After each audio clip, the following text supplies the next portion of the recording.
Hello friends, welcome to Niranjan கைவியல். இன்னைக்கு வந்து சூப்பரான தண்டுக்கீரை பொரிய கூட்டு பண்ண போகிறோம். சிவப்பு தண்டுக்கீரை இருக்குங்களா, தண்டுக்கீரை இருக்குங்களா, அதோட தண்டை மட்டும் வச்சு சென்ஸ் மட்டும் வச்சு நம்ம ஒரு கூட்டு பண்ணுறோம். சூப்பராக இருக்கும் இந்த கூட்டு, செம்ம டேஸ்ட்டாக இருக்கும். அதுக்கு என்ன பண்ணுறாங்கன்னா, கடுகு போட்டிருக்கேன், எண்ணெய் ஊற்றிருக்கேன், கடுகு போட்டிருக்கேன், வெங்காயம் போட்டு வதக்குறாங்க. இப்போ தக்காளி சேர்த்து போகிறோம்.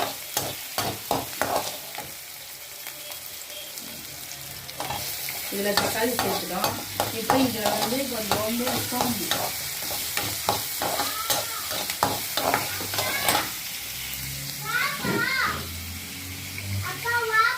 அப்படியே ஹோல்ட் பண்ணி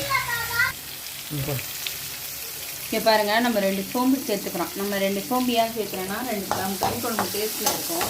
இந்த கூட்டு செம்ம டேஸ்ட்டாக இருக்கும். அதனால நான் 2 சோம்பு, ஒரே ஒரு லவங்கம், ஒரு பட்டை அதையும் சேர்த்துக்கணும்.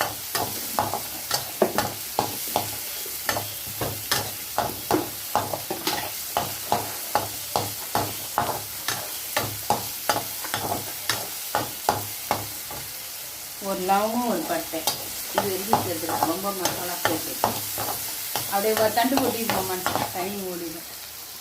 இங்கே பாருங்க, நம்ம தண்டுக்கீரைக்கு தேவையான, கூட்டுக்கு தேவையான அந்த சிவப்பு கருத்து கீரையோட தண்டை சேர்த்துக்கிறோம். சரி, அந்த ஸ்டெம்ஸை சேர்த்து இப்போ ஒரு வதக்குறோம்.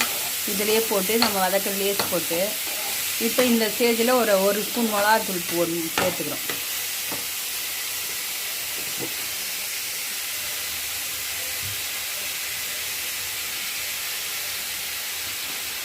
இதில் வேணுன்றவங்க பச்சை மிளகா சேர்த்தும் பண்ணிக்கலாம். நான் வந்து பச்சை மிளகா எங்கள் வீட்டுக்கு நாங்கள் சேர்க்க மாட்டோம். அதனால் நான் மிளகாத்தூள் போட்டு சேர்த்துக்கிறேன். பச்சை மிளகா மட்டும் போட்டு கூட இதை கூட்டு பண்ணிக்கலாம். செம்ம டேஸ்ட்டாக இருக்கும். அது இப்போ வேக வச்ச கடலைப்பருப்பும் பருப்பும் சேர்த்துக்கிறோம். வேக வச்ச கடலைப்பருப்பு பருப்பு சேர்த்து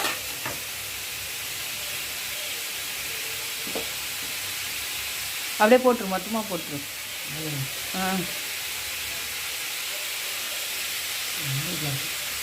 நல்லாயிருக்கும், கரெக்டாக திட்டமாக இருக்கும். இப்போ இதில் வந்து தண்ணி சேர்த்துக்கிறோம்.